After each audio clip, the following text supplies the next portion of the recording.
안녕하십니까. 클리기 사람의 유진수입니다. 우리나라 아이들이 해외로 입양되기 시작한 지 올해로 벌써 70년이 됐다고 합니다. 그래서 오늘 이 시간에는 해외 입양 70주년을 맞이해서 국회회관에서 역사상 처음으로 전시회를 기획하고 있는 분이 있는데요. 카듀의 박찬호 대표와 함께 여러 가지 이야기 나눠보겠습니다. 안녕하세요. 네. 네, 전시회 준비로 바쁘실 텐데 또 전주까지 찾아주셨습니다. 원래 또 전주가 고향이시라면서요? 네, 맞습니다. 네. 카듀가 뭐의 약자인가요? 카드는 코리안 아더티스 디아스포라 아트 앤 컬처의 약자인데요. 해외 입양인분들 그리고 해외 교포분들, 이주민분들, 한국의 정체성을 찾고자 하는 모든 분들과 한국의 예술 그리고 전통 문화를 통해서 그분들의 정체성을 찾도록 도와주기 위해서 한국인 예술가들이 모여서 만든 단체입니다. 네. 저는 제가 이제 여는 말에도 해외로 입양 보낸 지가 70년이 됐다고 해서 깜짝 놀랐는데, 그러니까 전쟁 이후에는 이제 전쟁 고아들 좀 보내기 시작한 게 처음이었다고 그런 걸 들은 적은 있는데 올해가 70년이나 됐습니까? 네, 저도 놀랐습니다. 네. 그러니까 한국 전쟁 종전과 같이 해외 입양이 시작이 됐으니까요. 벌써 70년이나 되었네요. 네, 그것도 더욱 놀라운 사실은 우리나라가 해외 입양 보내는 3위라면서요, 전 세계에서. 상당히 많은 어린이들이 해외로 나가고 있더라고요. 네. 세계 2차 대전 이후에 네. 전 세계에서 해외 입양인 분들이 55만 명이 발생을 했습니다. 그 중에서 약 50%에 해당을 하는 20몇 명이 한국 분들이세요. 그래서 거의 점유율이 50%에 육박을 합니다. 전 세계 1등이에요. 누적으로. 삼성전자 스마트폰이 세계 1등이잖아요. 네. 삼성전자 스마트폰 세계 점유율이 21%입니다. 어마어마한 숫자죠. 지금 한국의 해외 입양이 1위에서 3위, 4위 이렇게 떨어진 것은 뭐 제도적인 개선이나 그분들의 국내 입양이 많아져서 그런 것이 아니고요. 네. 한국의 출산율이 떨어졌기 때문에 그런 거예요. 여전히 출산율에 비하면 많은 수의 아이들이 지금도 해외로 보내지고 있습니다. 가슴 아픈 일이에요. 그러니까 통계 보면 코로나19 팬데믹 그 시기에도 많아졌더라고요. 네, 저희가 예단하기는 좀 어렵지만은요. 예. 코로나 팬데믹 때 경제가 너무 어려웠었잖아요. 그러니까 아이를 케어하기 힘든 부모들이 많아진 것 같아요. 그래서 해외 입양률이 더 증가를 한 것 같습니다. 그러니까 우리나라가 상당히 이제 잘 사는 나라 축에 들어가는데 네, 부끄러운 단면이기도 하네요. 네, 맞습니다. 네. 저희가 세계 10위의 경제 대국이잖아요. 제가 이런 얘기를 들은 적이 있어요. 몇 년 전에 벨기에에 있는 한 입양인이 죄송합니다. 벨기에에 있는 한 외국인이 저에게 이런 질문을 하는 거예요. 미스터 바, 한국 아직도 가난해? 웃으면서. 아니 갑자기 그게 왜 그런 말 하는 거지? 아니 한국은 가난하지도 않는데 왜 아이들 돈 받고 해외로 입양을 보내? 좀 뭐라고 대답을 할 수가 없었어요. 너무 부끄러웠습니다. 신행자님, 대한민국은 지금도 가난한가요? 전혀 아니죠. 네, 뭐 빈부차는 있을 수 있지만 이제 먹고 살 정도는 된 나라가 됐는데 그렇죠. 또 지원을 해줄 수 있는 자격도 갖추고 우리가 원조받던 나라에서 그러면 네. 대한민국은 이제 세계 10위의 경제 대국이고요. 2021년도에 뉴스에도 많이 나왔지만 유엔의 무역개발회의에서 한국을 정식으로 선진국으로 인정을 했습니다. 그 얘기는 유엔에서 인정을 하는 선진국이 되었다는 얘기거든요. 보세요. 덴마크, 노르웨이, 스웨덴, 프랑스, 영국 어느 나라가 아이들을 해외로 입양을 보냅니까? 그 선진국들은 아이를 해외로 입양을 보내는 것이 아니라 거꾸로 다른 나라의 아이들을 입양으로 포용을 하고 있습니다. 하지만 대한민국은 지금도 1년에 수백 명씩 아이들을 해외로 입양 보내고 있어요. 그렇군요. 이거 얼마나 부끄러운 일입니까? 네. 그 전쟁 고아에서 6.25 동란, 네. 전쟁 고아에서 비롯돼서 또 80년대에는 좀 검색을 해보니까 입양 기관에서 돈을 받고 보냈더라고요. 해외에. 네, 뭐 맞습니다. 5천 달러 뭐 이 정도 네. 한 아이 보내면서 네. 좀 씁쓸해요. 그런 네. 이야기를 들으면. 우리 박찬호 대표님 같은 경우는 그러면은 어떻게 해서 본업은 이제 다큐멘터리 사진 활동을 하고 네. 있는데 사진 작가로 네. 어떻게 해서 이렇게 이런 행사를 기획하게 됐고 해외 입양에 대해서 관심을 갖게 됐습니까? 제가 2년 전에 미국에서 제 책이 한 권이 출판이 됐습니다. 예. 포토 에세이가 출판이 됐는데요. 어, 상당히 잘 됐어요. 이제 뭐 크라우드 펀딩도 목표했던 것보다 300% 이상. 어. 네. 그래서 이미 초판이 예약으로 전부 다 팔릴 정도가 됐습니다. 그래서 그걸 기념해서 독자와의 대화를 해야 되는데 코로나 때문에 갈 수가 없잖아요. 그래서 온라인으로 진행을 했거든요. 근데 그 독자와의 대화 때 한국 입양인 분들이 몇 분 들어오신 것 같아요. 이제 저는 몰랐지만 네네. 네. 그 중에서 머리가 하얀 분이 계세요. 어. 이제 나중에 그분하고 다시 개인적으로 연락을 해서 알게 됐는데 그분이 저한테 이런 질문을 하는 거예요. 작가님, 저는 한국말을 할 줄 모릅니다.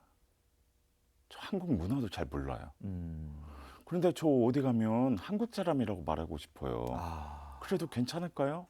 정체성의 혼란을 겪고 있는 모양이네요. 네. 전 그 질문을 받고 눈물이 났어요.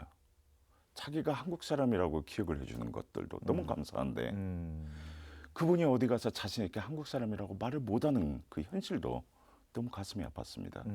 그래서 그 이후에 제가 해외 입양인들을 단어로만 알고 있었는데 그분들의 삶이 어떤지 해외 입양에 어떠한 제도적인 문제가 있는지를 공부하기 시작을 했어요. 그게 계기가 돼서 지금 이 행사까지 이렇게 열리게 이번 됐습니다. 예술제까지 네. 해외 입양에 그 공부를 하셨다고 하는데 네. 어떤 문제점이 있습니까? 가장 큰 문제점이요. 가장 큰 문제점은요.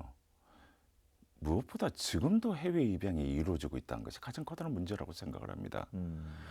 과거에 대한 문제가 있고 현재에 대한 문제가 있는데요. 과거에 대한 가장 커다란 문제는 잘못된 입양을 통해서 해외로 보내진 분들이 너무나 많다는 거예요. 부모가 있는데도 고아로 서류가 조작이 돼서 가신 분들도 있고 네. 심지어 해외에서 양부모를 한 번도 보지 못하고 네, 뭐 11살, 12살짜리 여자아이를 보내주세요. 팔려가다시피 프랑스에 가서 양부모한테 가자마자 성폭행을 당하고 그런 분들도 계시고 네. 그래서 작년에 처음으로 진실과 화해를 위한 과거사 조사위원회에 이 해외 입양에 대한 잘못된 사례를 조사해 주십시오라는 청원이 접수가 돼서 진실과 화해 조사위원회에서 과거사 조사위원회에서 조사를 하고 있습니다. 그게 처음에 30명의 덴마크 미국인 입양인들이 신청을 해서 준비가 돼 있었거든요. 한 달 만에 350명으로 늘었어요. 앞으로 그게 3,500명이 될지 35,000명이 될지 아무도 알 수가 없습니다. 그만큼 잘못된 입양 사례가 많았다는 거예요. 이건 분명한 인권에 대한 침해입니다. 그래서 그런 과거사의 잘못된 부분들을 조명을 해야 되고요.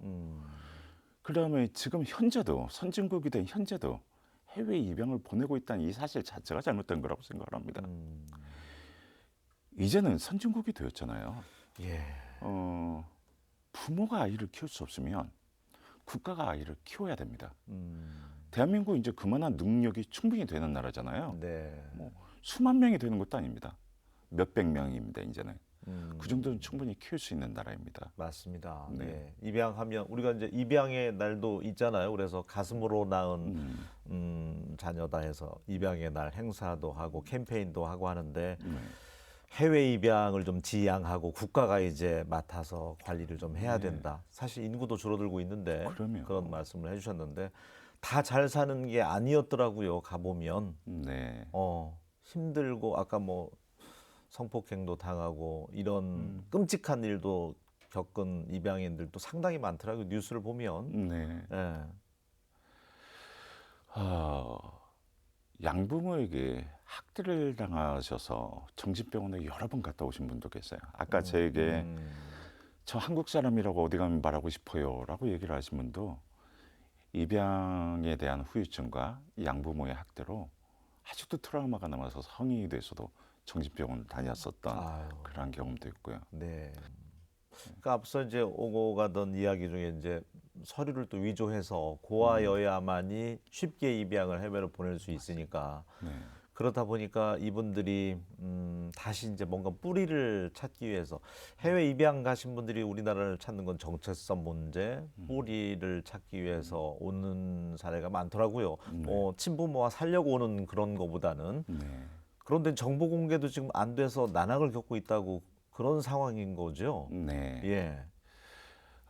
한국에는 그 정보통신보호법이라는 것이 있지 않습니까? 그래서 개인정보. 네. 내 정보를 알리지 않을 권리가 있습니다. 음. 근데 이 입양인 분들은 친부모를 정말 만나고 싶거든요. 그래서 한국에 그렇게 많이 찾아오십니다. 원망하기 위해서 오는 것도 아니고 무언가를 바라고 원해서 오는 것도 아니에요. 그냥 한번 만나보고 싶은 거예요.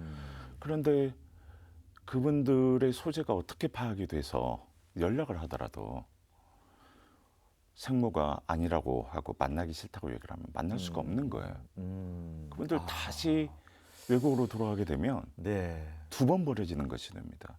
가슴 아프네요. 예. 예. 그냥 한번 만나서 음. 미안하다, 고생했다 하고 한번 안아주셨으면 좋겠어요. 큰 걸 바라고 오는 건 아니기 때문에. 전혀요. 네. 자, 이제 이번 행사 이야기도 좀 해보겠습니다. 네. 국회회관에서 열리는데 네. 민간 주도에서 하다 보니까 예산이며 턱없이 부족한 상황에서도 지금 치러지는 건데 네. 전 세계 입양 나가 있는 예술가분들이 참여해서 전시도 하고 그런다면서요, 작품들. 네. 예. 그 말씀을 하시니까 갑자기 눈물이 나려고. 네. 너무 열악한 상황에서 네. 또 추진하다 보니까. 네. 네. 제가 총 4가지 행사가 준비되어 있습니다. 예. 그래서 이제 해외 입양 70주년이 됐잖아요. 그래서 올해는 해외 입양인 분들을 위해 의미 있는 행사를 준비하자 해서 저희가 해외 입양인 분들을 위한 대동예술제를 준비하고 있는데요. 그 행사는 총 4가지 행사로 구성이 되어 있어요. 예. 첫째는 대한민국 국회의원회관에서 열리는 해외 입양인 예술가분들의 전시회. 네, 아마 국내 최초일 겁니다. 유명한 분들도 좀 오신다면서요? 세계적으로 굉장히 유명하신 분들도 몇 분이 오시고요.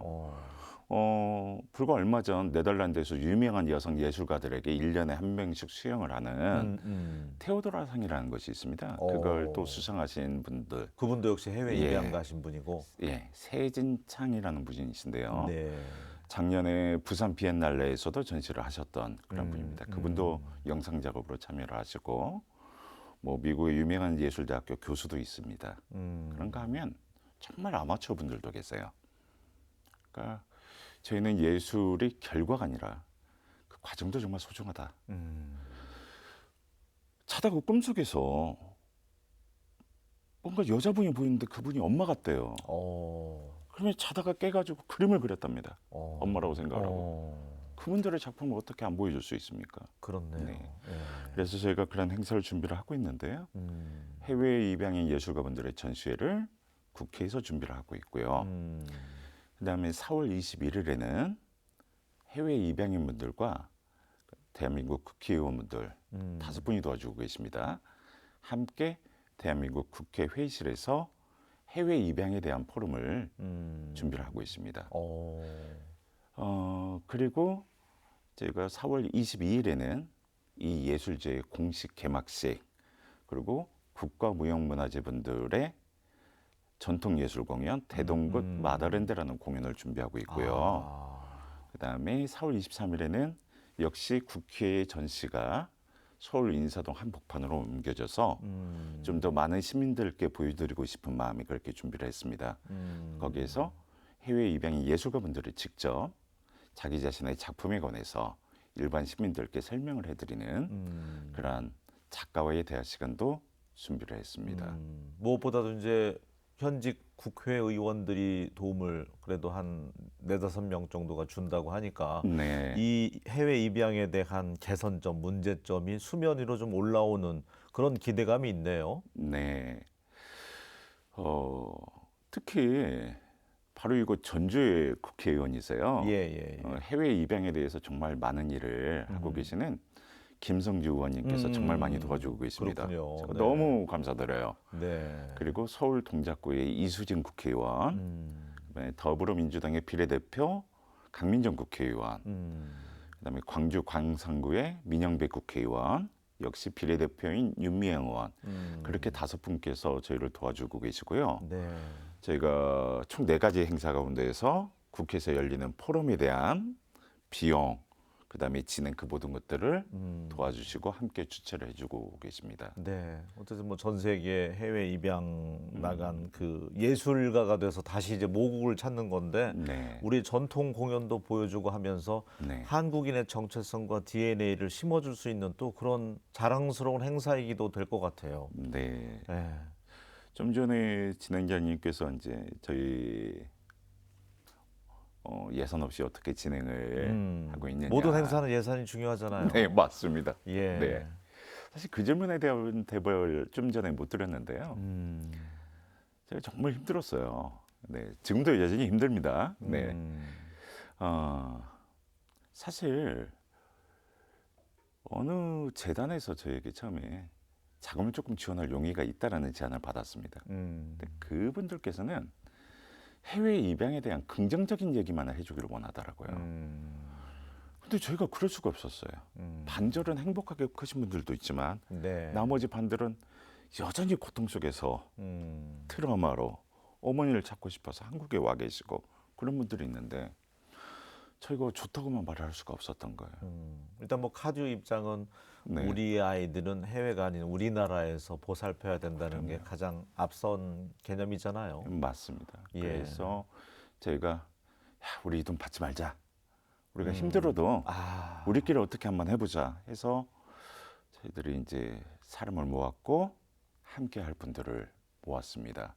정말 많은 일을 도와주고 계신 부산의 전통예술가 이미영 선생님, 그리고 무대 감독을 함께 하고 계시는 윤창근 씨, 그런 분들이 전부 다 자원봉사로 10원짜리 하나 받지 않고 도와주고 계신 거예요. 따뜻한 분들인 것 같습니다. 예. 오늘 해외 입양 70년 맞이해서 20만 명 넘게 지금 네. 나간 걸로 파악은 되고 있잖아요. 네. 엄청난 숫자인데 네.